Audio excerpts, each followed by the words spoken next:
So after a week or so of relentless grey weather, I get my first glimpse of the sun. Oh, how nice. As a consequence, I probably spent rather longer on the internet than I really would like to.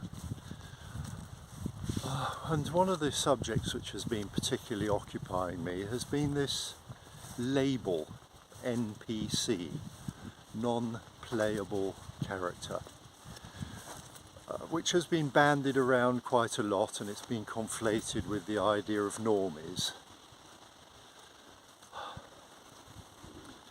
Now, is this just a way of othering people? Could well be. I mean, it's implying someone who doesn't really think for themselves, and possibly worse. I mean, it goes from various extremes, and really the reason I'm even bothering to do a video on it is because the term is being bandied around a lot, and yet the meaning can be highly variable. We sort of need to know what we're talking about.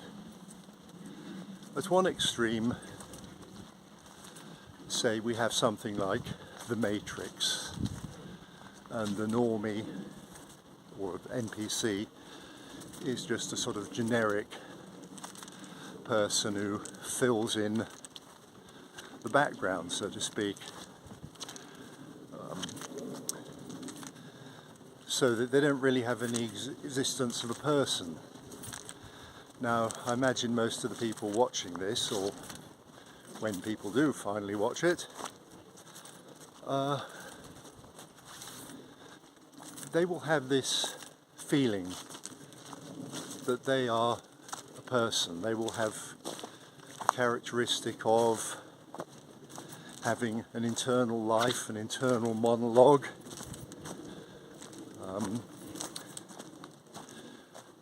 and a feeling of self.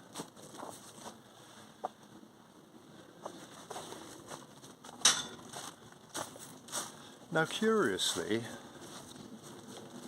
I've heard that our Prime Minister does not have this, that he, has confessed that he does not have an internal monologue.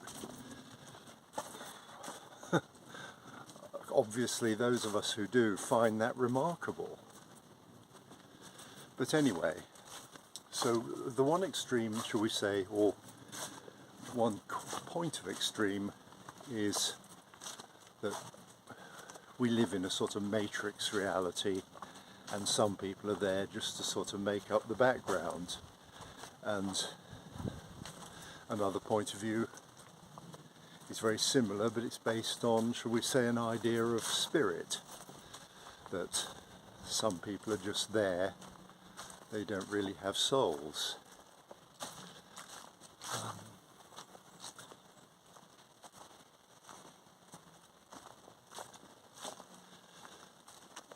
So this basically, and then there's the more sort of secular view that these people just are incapable of critical thought, of thinking for themselves, of changing.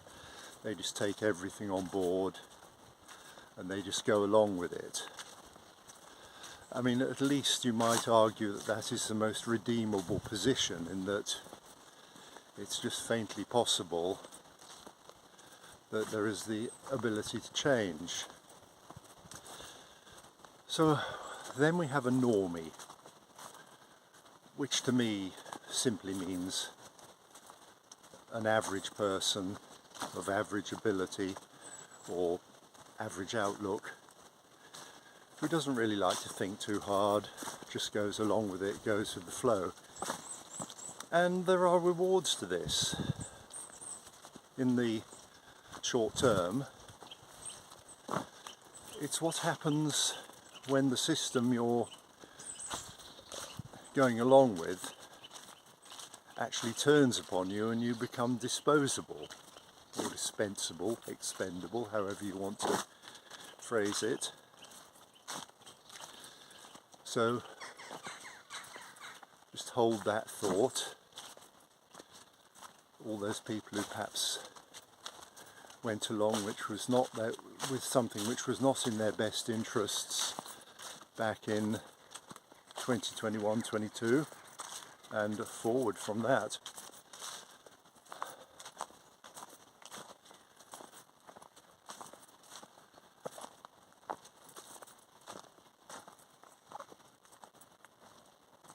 So it's got a bit wet underfoot here.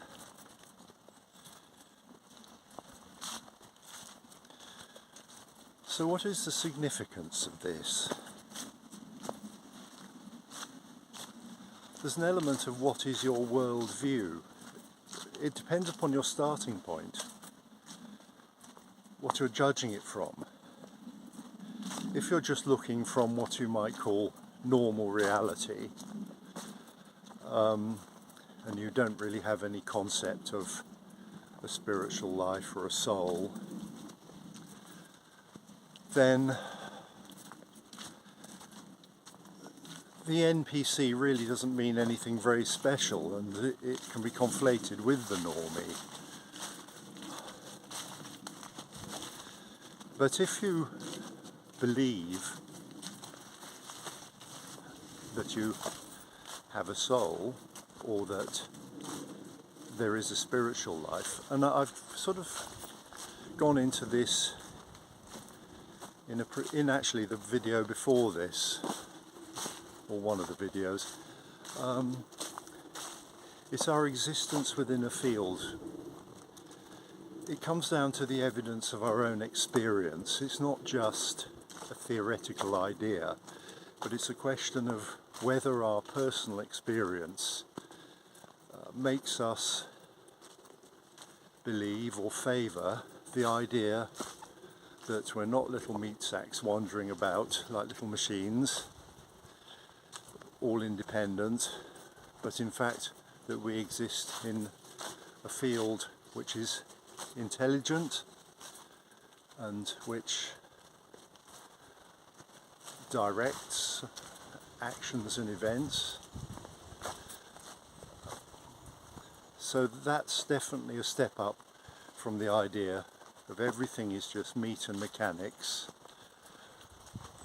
which is a very limited point of view, because there is always a question of, well, how did something come out of nothing? You basically don't reason beyond a certain point, you don't try to go there. Or the other extreme, you just say, oh well, God made it all and these were the rules. And you don't really have to think about that either, you just sort of accept it and take that view. But some of us are more curious. We sort of want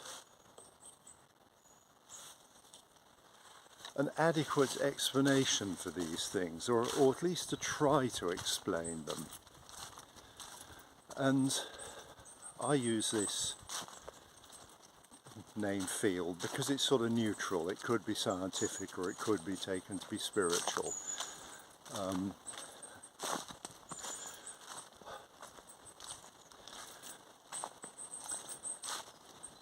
So within that field, or once you get there, you do have the possibility that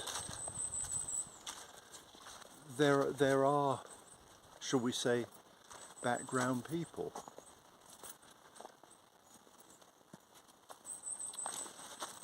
And we may feel that we've experienced this with people.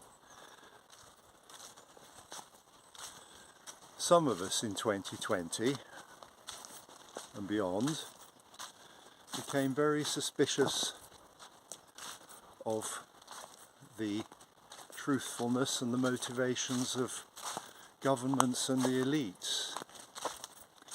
And I think any observant person may well share that distrust.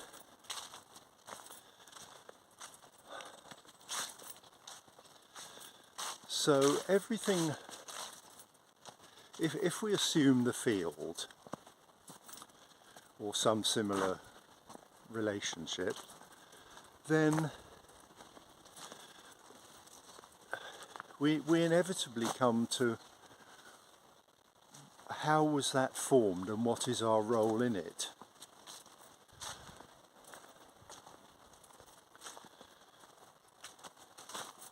I would say that before 2020 I was naturally suspicious of, the establishment, but I sort of believe that in general it operated for us, or at least not against us, that an element of what went wrong was actually folly and incompetence. But since 2020, especially, I had the wake-up call and began to view things in a different light.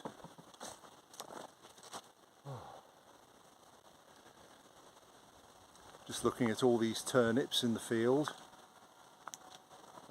Now, I'm not sure that isn't synchronistic, but there we are.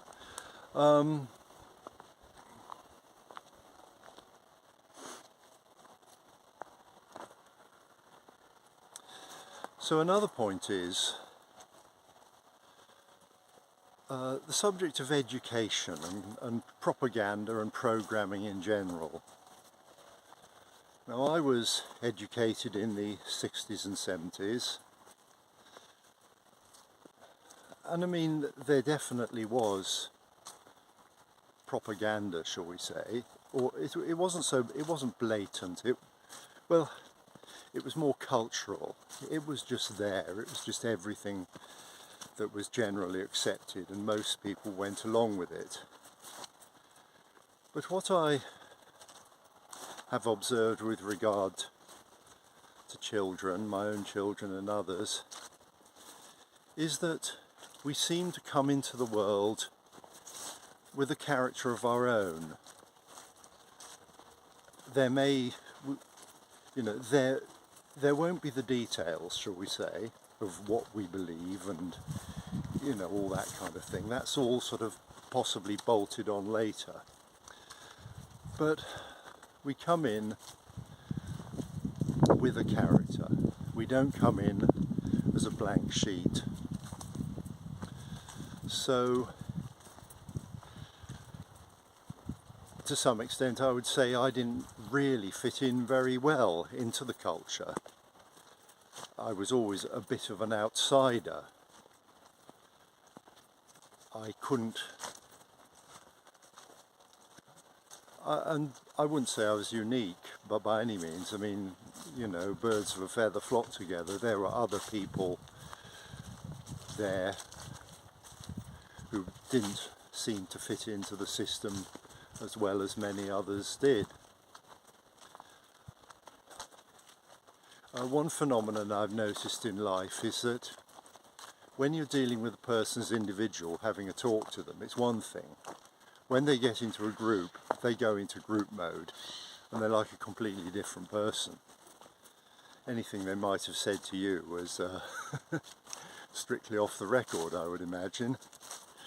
So there's this thing about fitting in very much, and there's a certain wisdom to that, obviously.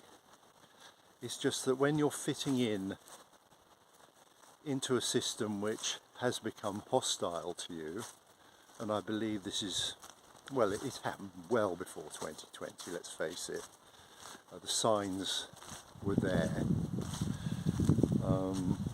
But I think 2020 crystallised it for a lot of people, because they felt that the government was basically trying to, well, as Hancock put it, scare the pants off them. And, how is that acceptable? I mean, it's an insult to anybody with a brain. I know a lot of people may not be able to claim that, but it is nevertheless insulting that rather than enter into a reasoned discussion, you simply try to frighten them into doing something. You have to think of the implications of that in a so-called democratic society.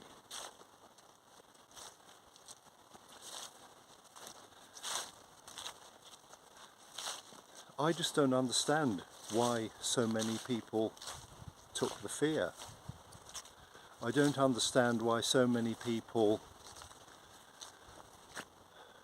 were prepared to be part of a social experiment which could blight their lives, their children's and their grandchildren's lives. But anyway, does this make them NPCs, non-playable characters? The answer to that, I suppose, is to some extent unknowable. But it is curious that the Prime Minister is alleged to have stated that he doesn't have an internal monologue.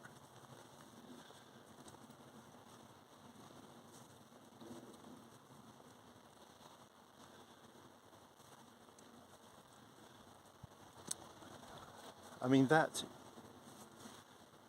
may make you a sage or a robot, I don't know. Somehow I doubt that he would be classified as a sage, so I have to go for the biological robot. Doesn't seem to have any conscience. Every time he opens his mouth, he seems to basically contradict himself, to tell lies.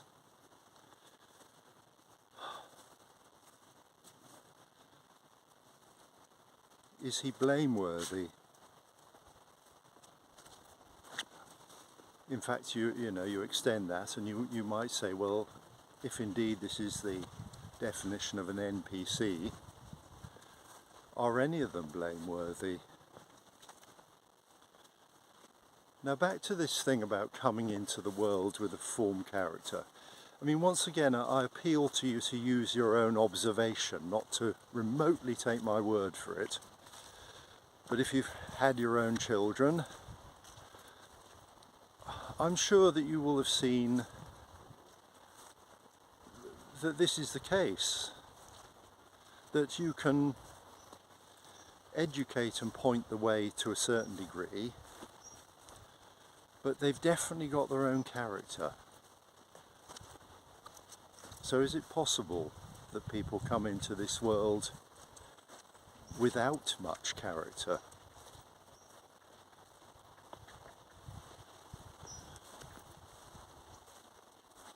Well, I think the answer to that is a definite yes. It's just a question of whether you take the view that we're a biological robot or a sheet of plain paper on which everything is written and it's all about nurture. Then of course there may be the genetic dimension, which perhaps creates a link and explains things.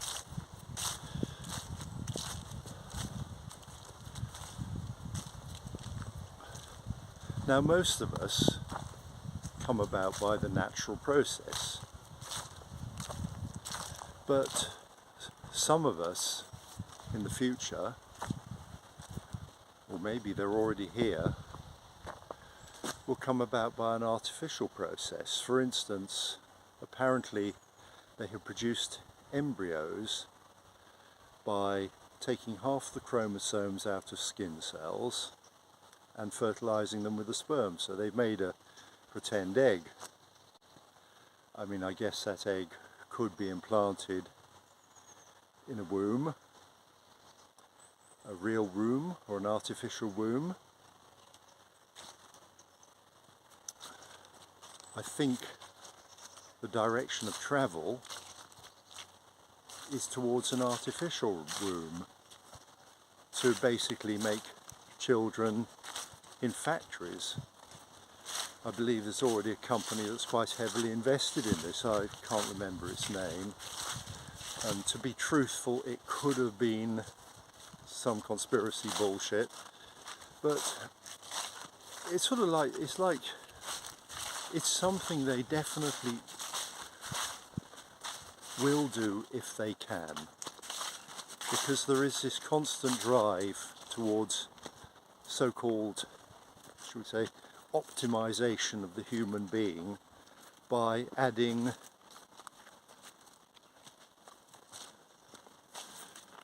through the use of AI and technology. And of course it's dressed up in various ways, it's always the medical benefits they put forward, and yet, you know, when you actually come down to it, you then see it being used in warfare. I mean, if you want an example of that, just look at the proliferation of drones, and, you know, ultimately we're looking at those little dogs that walk about with a gun on their back, and, you know, in the end they will be totally autonomous. They won't have human oversight. There is the robot Sophia, who is a citizen of Saudi Arabia, became one in 2016, I believe, and one might argue that the rights of a citizen in Saudi Arabia are not that huge, but basically this puts her on the level of anyone else. Now the question then comes, well, it looks like a human, it talks like a human, except it might be a bit brighter, have a really good memory, but it's not a human, is it? So if we believe in the soul and the spirit, those two terms are slightly different. I don't particularly want to go into that.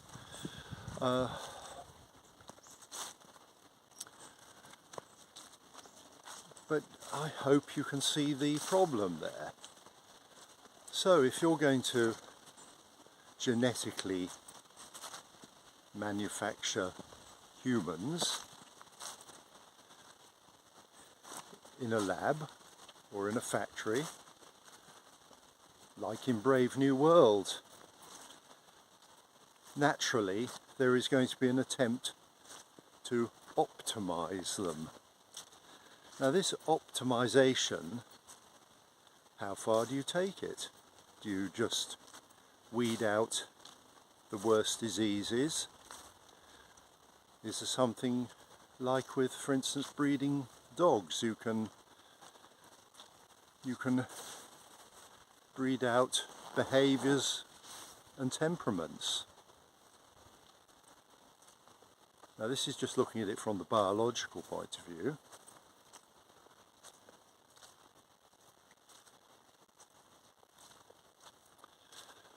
So it's a minefield really, and then who decides? Who decides what characteristics are most useful, and to whom are they useful? The thing about genetic diversity is that you never know when you're going to need it. You might imagine, for instance, in one time and place, that what you want is a certain type of person. And so you set about manufacturing that, and you perhaps remove other genetic possibilities. And then circumstances change, and you find another quality is required, but you've got rid of that. So whereas before you may have had a being which contained all possibilities, you now have what amounts to an edited being.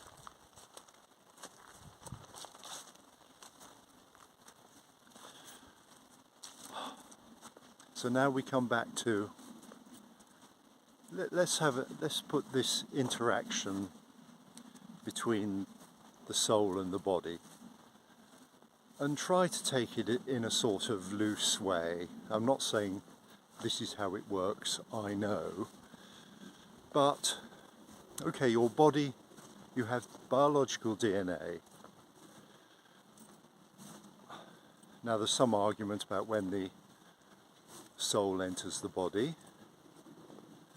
The Catholics believe it is at the moment of conception, and others might say it is with the first breath.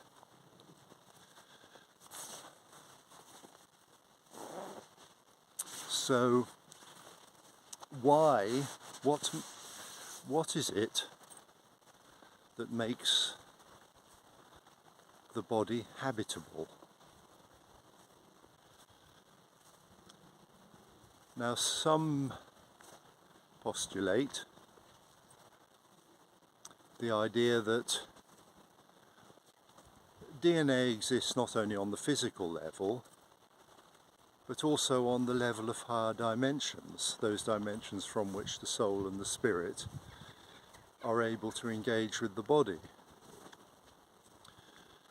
So basically, there's this idea that the forms of DNA should harmonize, that basically if the DNA, in inverted commas, of the spirit or soul is not compatible with the physical DNA, then what inhabits it? You have a living being, you have this specimen which may be perfect from a certain standpoint, or from the point of view of the creator. So here we come to the Frankenstein thing.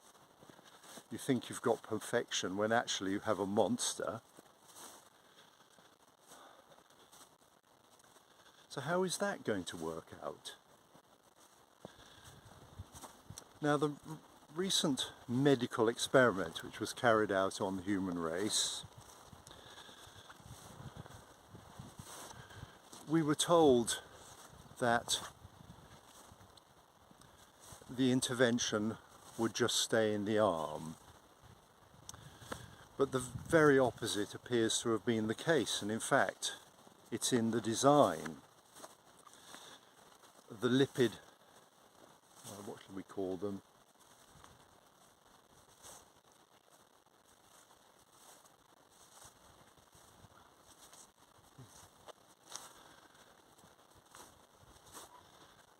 I used a term yesterday.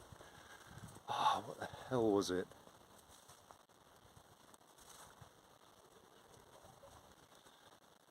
Okay, we'll call it lippy nanny articles.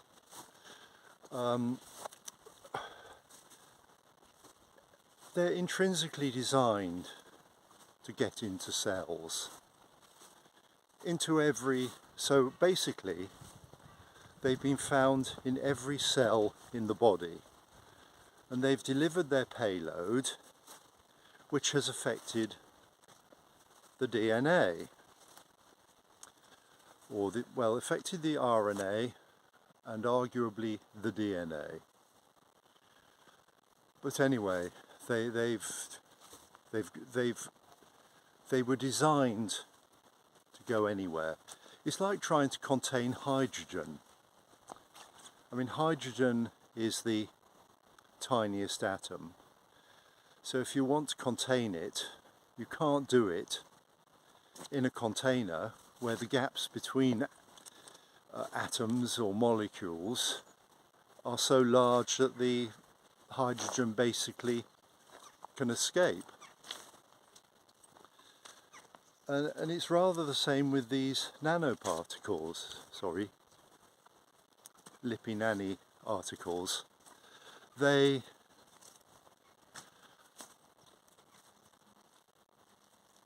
slip between the spaces,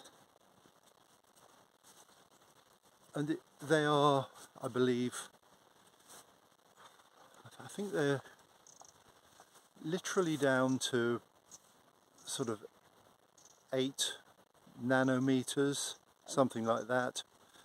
And a nanometer is a billionth of a meter. I suggest you check my facts a little bit here. Anyway, the point is that they are both very tiny, and they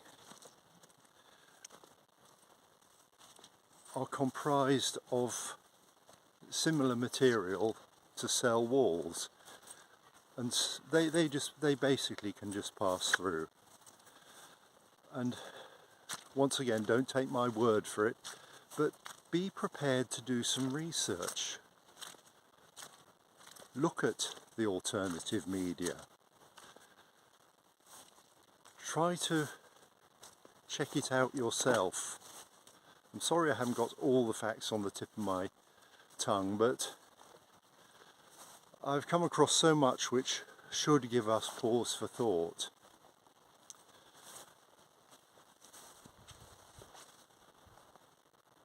Anyway, the sky's staying reasonably blue, which is nice. Can't actually see the sun, but it's nice to be out.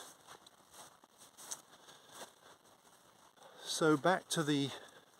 Okay, so what we have is we have this... well, another point was that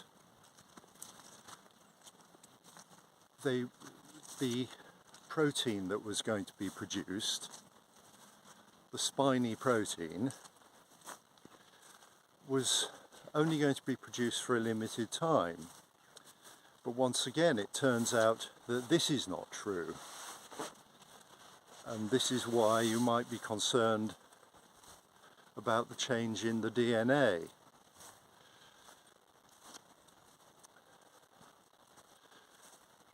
There are so many consequences that arise from this, but one of the areas you might want to look at is the autoimmune. You find that word comes up a lot, because autoimmunity basically, as I understand it, means that your body does not react to things that it should react to at an earlier stage. So basically, they can become embedded, that the normal processes which would eliminate these things are not triggered. And as you may well know, your body is because the immune system is constantly getting rid of potential cancer threats.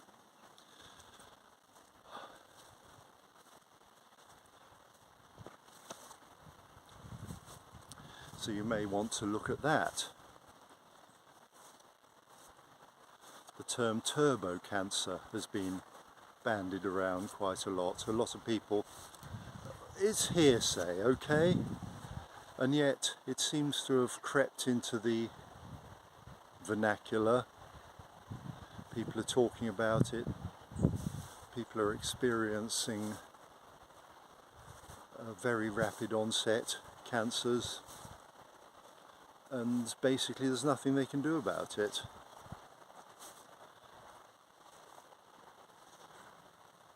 I would invite people to always look at official statistics and try to understand what they mean. I mean, basically, they're fairly honest with you in a way. Stuff is hidden in plain sight.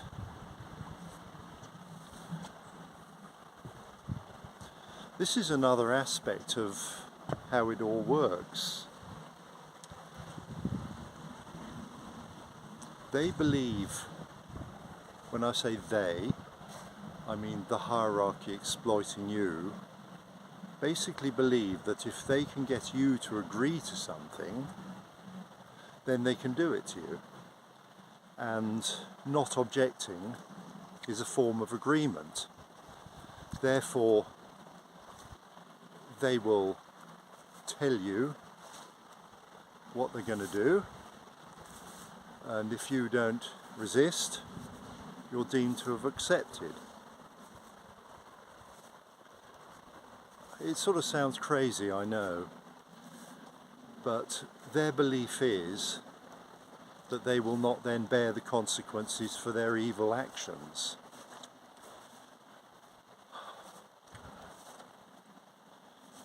I mean, it is insane. It really is.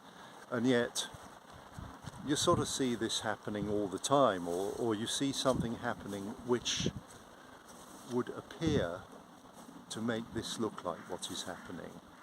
And I'm aware of the distinction, but when the same thing happens again and again and you see a pattern,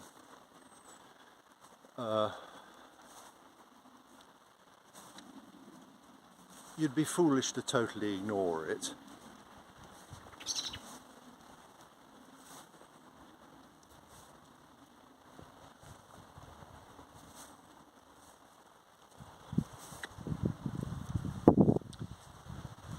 No, it's not that this is what I wanted to do. I did not set out to become some sort of conspiracy theorist.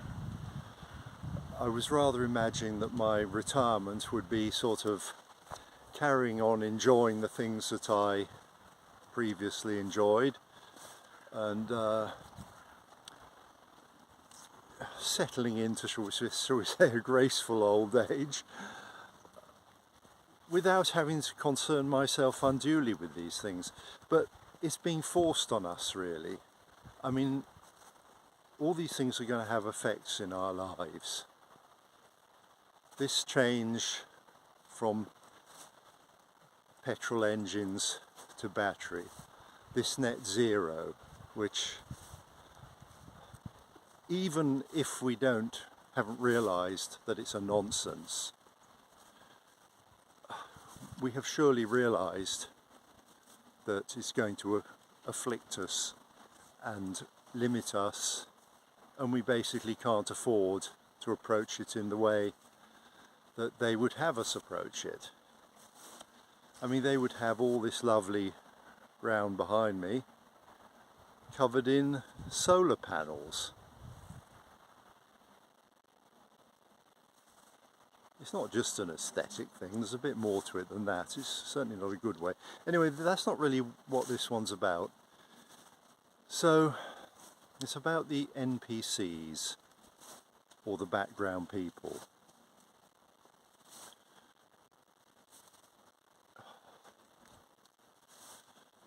I think that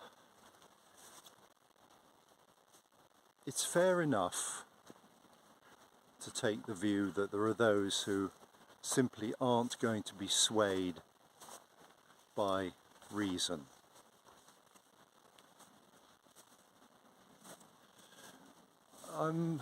Come to mind is Professor Matthias Desmet, Professor of Psychology at Ghent University in Belgium. He came up with this mass formation theory, and basically the story there was that 30% of people, or thereabouts, simply accept as true whatever authority tells them.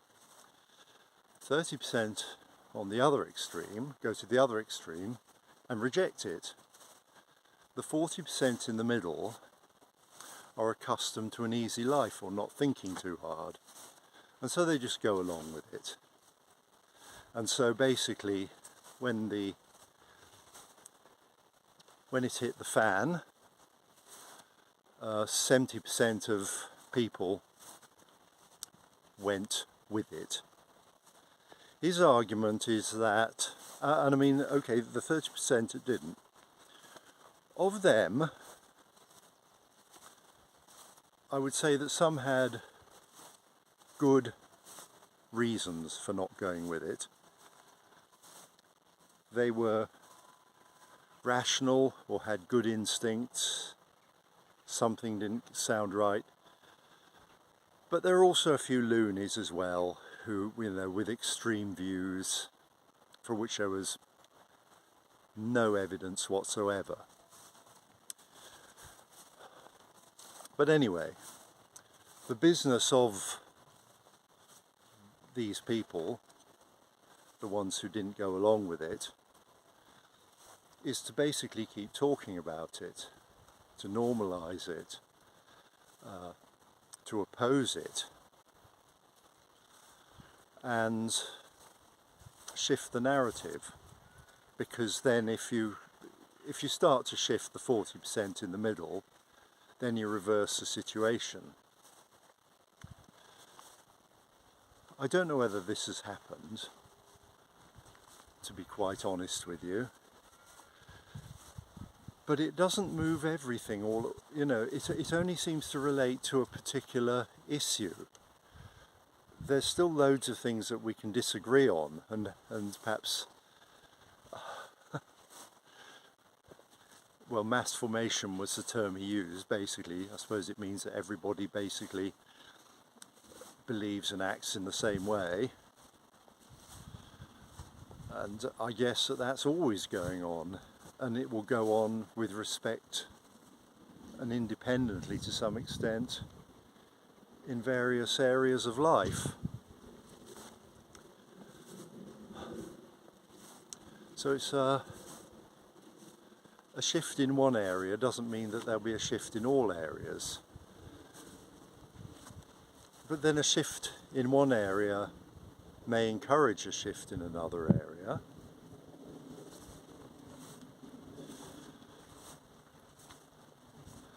I think some indicators are that once again, verify this for yourself, that the BBC is actually considering cutting its news output because it's expensive to do and nobody believes them anymore. So they're not watching. I mean, I would say in general, people are probably watching a lot less television because you can go onto the internet and you can find exactly what you want to watch. You don't have to put up with the ads. So people are educating themselves, and I think that's a good thing. On the other hand, the internet is probably overloading people, and there's just a hell of a lot of bullshit out there as well. And of course there's a lot of AI making videos now. I think it's the AI making it. I think they're just being given a subject and told to cobble a load of stuff together, and it's just, well, it's like a hot dog basically. It's made of all the parts that are otherwise inedible, and occasionally a good bit, but it loses its humanness. Now, I think that this has absolutely burgeoned over the last year. So, if you want a parallel to your NPC, a similar phenomenon would be what is happening on the internet, that more and more bots and AIs, in fact I think there's a danger that AI is going to be the new God.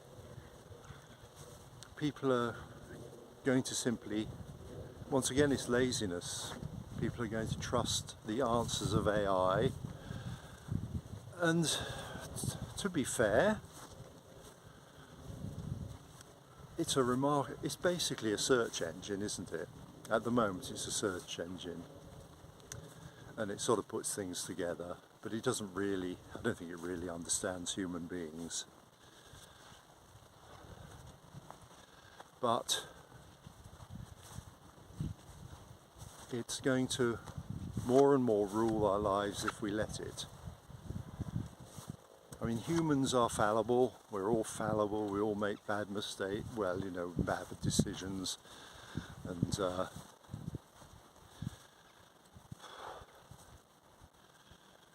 But behind what we do, if we're reasonably decent human beings and if we're not total NPCs, by the worst possible definition, our goal has empathy with others, and most of us have compassion. You know, we think about the other person, we consider the impact of our behaviour.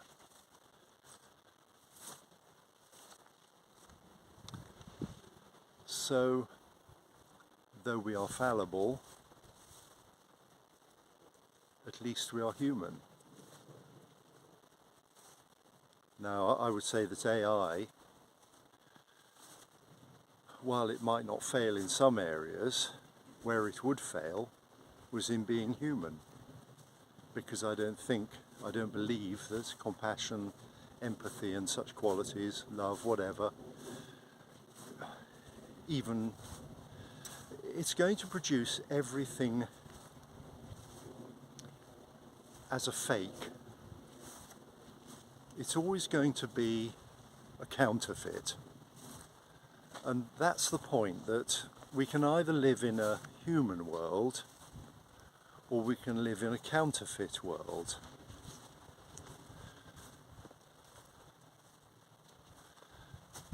So there's this concept, I'm not quite sure exactly which tradition it comes from, but it's the eighth sphere. It's a sort of hell, and then it's a sort of heaven, but it's not a real, it's a trap. Now, whether it's a trap for all eternity is another question. And once again, here we come back to the question of your worldview. Are you just a biological machine, or are you a spiritual being having a physical experience? So it does actually matter. I've heard it described as a soul trap. That might be quite a good way of looking at it. That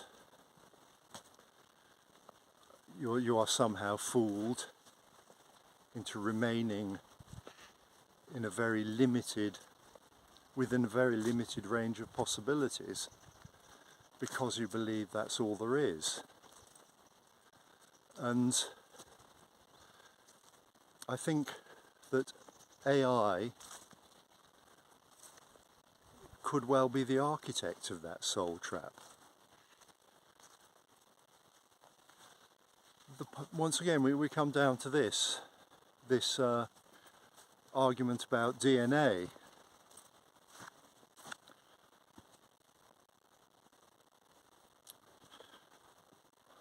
So it gets more complicated. The trouble is I have to introduce these concepts, some of which I'm not entirely sure of myself, but which sort of make sense.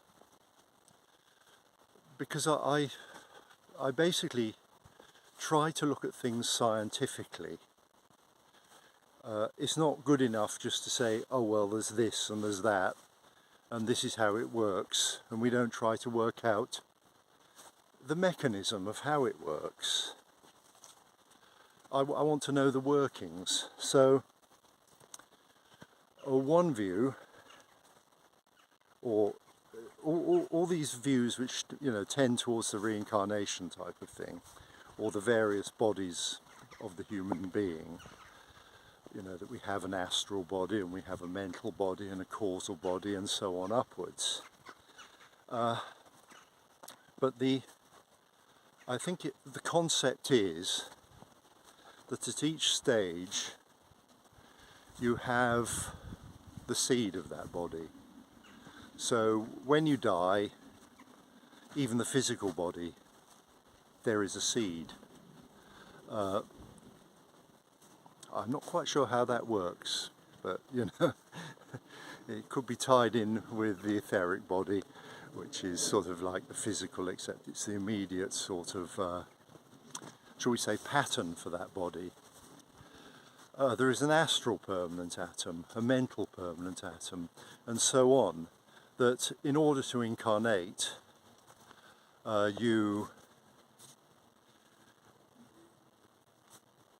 it unfolds,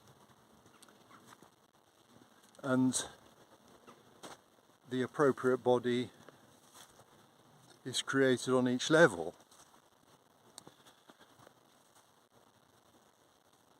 So how does AI fit into this? This is something built from the ground up, but it's also built from a concept which exists on a certain level.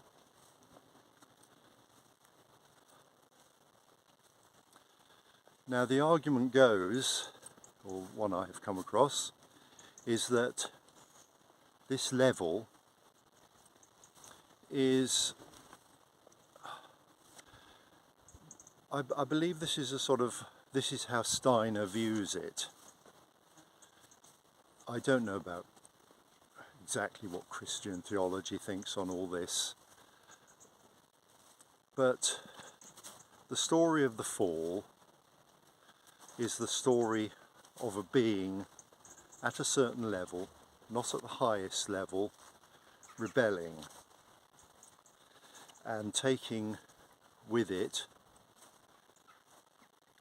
a large number of the angels. So we're talking, I haven't read Paradise Lost, but I believe that's the sort of theme. And that's the basic idea, that this being, who we might call Satan or Lucifer, cannot supply the divine spark which makes us human.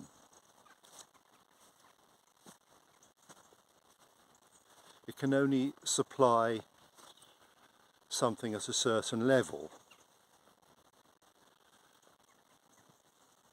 I sort of appreciate that this video is just going to sort of sound mental to a lot of people. I mean, it's just getting overly complicated. But the more you look into things, the more complicated it gets.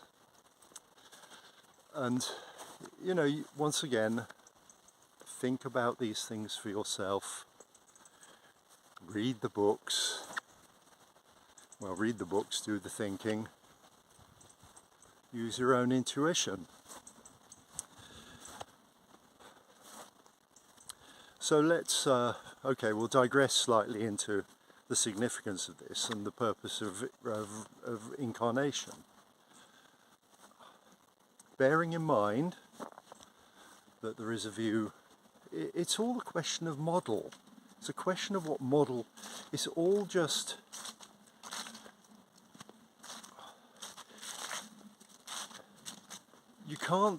I can't just sort of show it to you in a sense.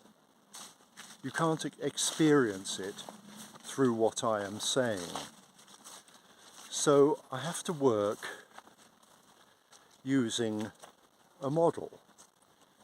And okay, I'm using the model in this instance of incarnating in a physical body. And so, you know, that is how I'm trying to explain this. So the point of incarnating in that body is actually to develop these atoms. I mean, why else, you know, to develop these various bodies towards what you might call perfection. So it's the old thing about karma and the aim of life being enlightenment. I mean, once again, that's a term which, can we even pretend to understand what that means? I don't pretend. I don't pretend I really understand that. I'm not saying I'm enlightened or anything. Not saying I know anybody who's enlightened, not saying I'd even recognise if I saw somebody who was enlightened. I mean, it's completely not in our day-to-day experience. Oh well, here we are at Brainton Spring. All this talking, I suppose I better have a quick drink. So I'll just switch off for a moment. Oh well, that was refreshing. Ooh, bit surprised the spring isn't a bit more running a bit faster, to be honest. We've had a fair bit of rain. Still, there we are. The river's looking a lot better.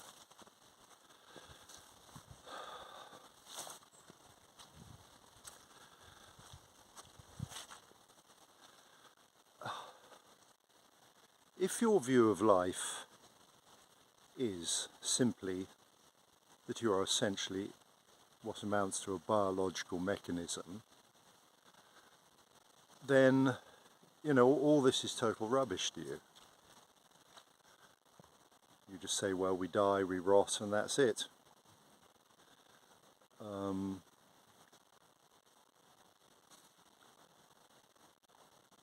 So when I, let's see, did I learn to believe that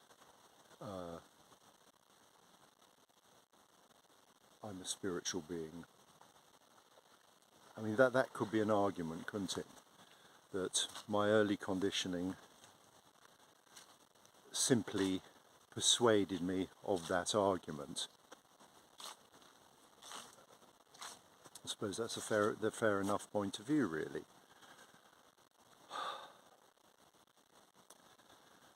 But why, throughout my life, have I been so much more interested in that side of life than I have in any other?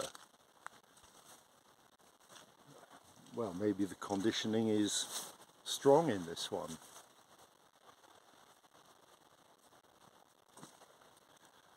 I'm not alone in this. I mean,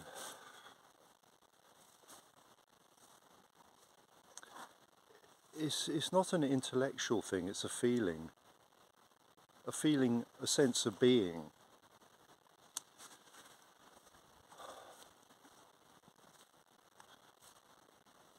Now, of course, I might be wrong, and I you know, have to bear the consequences.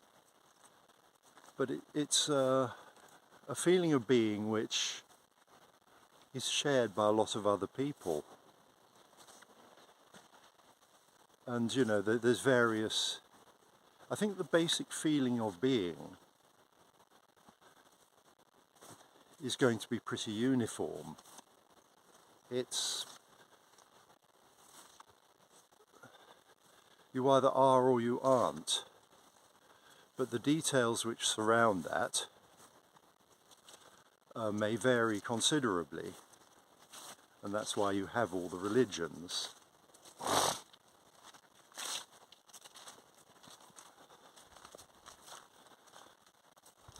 All the religions, all the interpretations. But now it seems that even materialistic science is beginning to demonstrate that there is something operating beyond the physical. I mean, we all know about the double slit experiment and the role of the observer, which of course is totally alien to the Newtonian idea of science. And that idea, the Newtonian idea, works very well up to a certain point.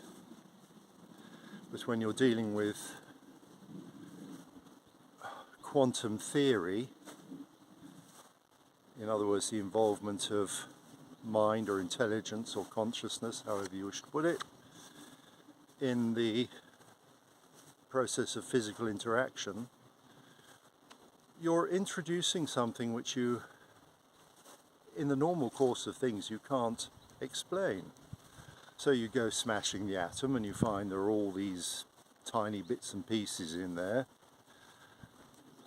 But however finely you grind it, nothing.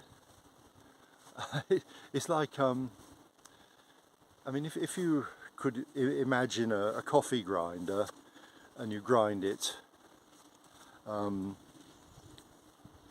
you know, your first sort of degree, then, you know, you're going to have quite a few spaces in there, and quite large spaces. So you grind it down further and it contracts, and okay, you've got less space. But I mean, in essence, nothing is ever going to touch, because everything ultimately comes down to being a frequency or a force. The atom is not like a mini solar system with little solid balls going round the centre. I mean, this is elementary, really.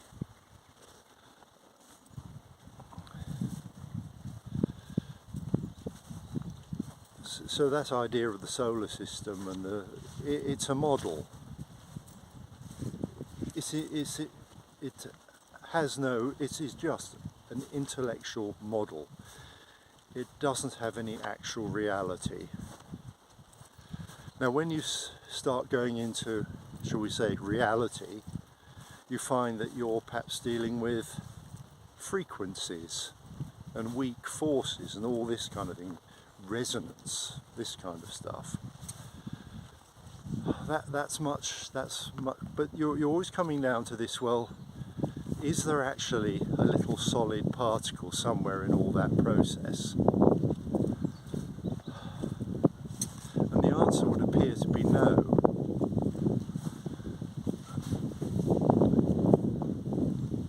So Einstein said that you can't, I think it was roughly, that you can't solve a problem using the method of that problem. I probably have made a complete hash of that, but you can look, once again, look it up yourself. That's the key. Find out these things for yourself and get thinking.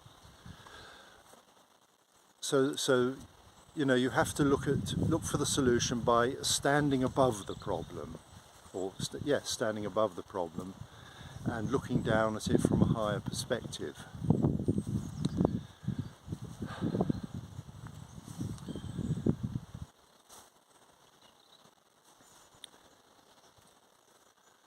So to my mind, and my mind may be wrong, that is where the model, where, you know, you're looking down from higher dimensions or planes of existence,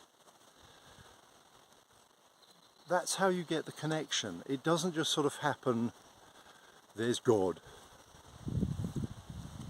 he creates the heaven and the earth, and all the other things, and he creates angels to sort of explain it in a human way about how he communicates with people. But what about the spaces in between?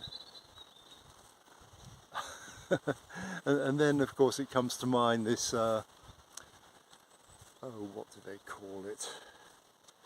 Basically you split a photon, I mean, how the hell you do that, I don't know, and you put them at distant points, and then when you stimulate one, God, once again, God knows how you do that. You're not going to tickle it with a feather, are you? But apparently the other one at a distance also acts. So is this called spooky action? I think it was. That might have been Einstein's term. I can't remember the real. This is the trouble with doing things off the top of my head. But then I can't exactly walk along and read a book, and you know, I'd rather, if you're interested, just go and look. Perhaps it will come to me. But anyway, so how do you explain that? I mean, science would naturally seek an explanation. It wants to know the mechanism for that. You can't just say, oh well, this happens and then that happens and, well, the rest is a mystery. That's something of a cop-out. Some of us want to understand.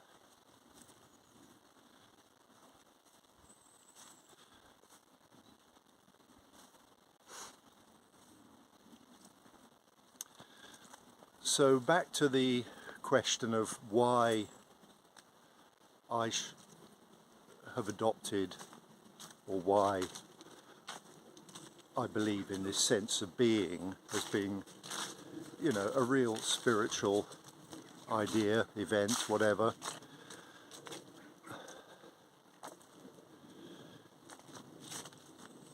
I look for this chain of causation, and there's a Buddhist term for you, I think.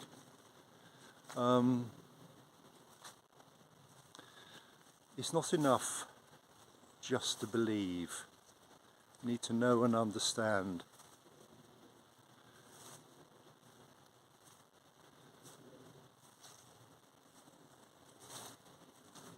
I've strayed somewhat from the subject of NPCs, not national car parks, but non-playable characters. And I'm afraid this seems to be my style, that I tend to expand the topic and digress, but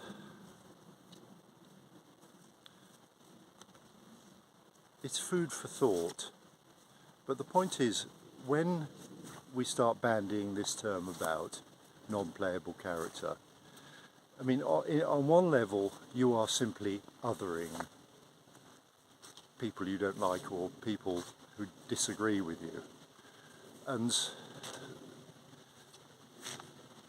to me, that's not the right way to go about things.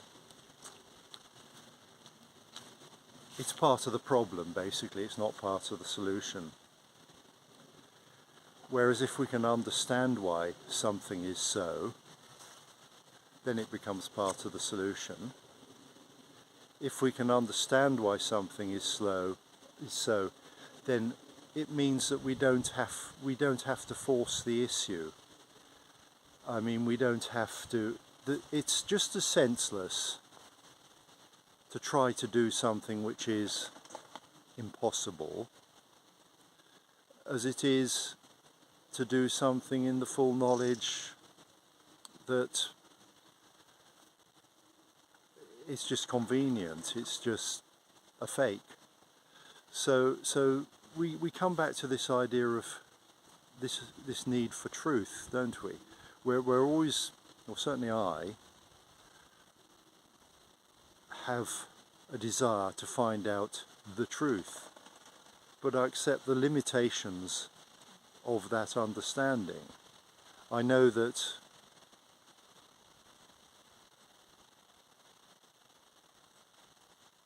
I try to understand the limitations of that quest, and ultimately I suppose to rise above it, to you know, go to higher levels and try to understand what's going on.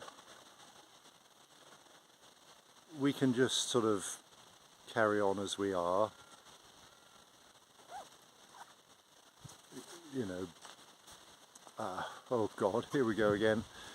Goya drew this sketch of two men in a sort of muddy, I suppose you call it quicksand, basically, and they were both just slugging it out with battens of wood.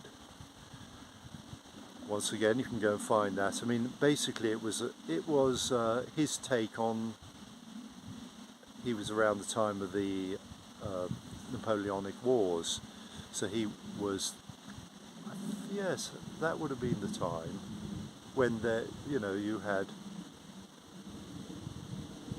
the Spanish, oh, never mind, it doesn't really matter. You can look up the history yourself. But anyway, this is how he saw us, as all basically being up to our armpits in mud whilst bashing each other over the head with sticks. And that's where we are at the moment. Unless we rise above it, we need to get out of the mud. The mud is there because partly we have made it, or we have accepted it, but we don't have to. We can be better than that. So that's the reason for my thinking in this way, and I think I will probably just shut up now before I dig any more holes. Yes, thanks for watching if you made it here. Thank you.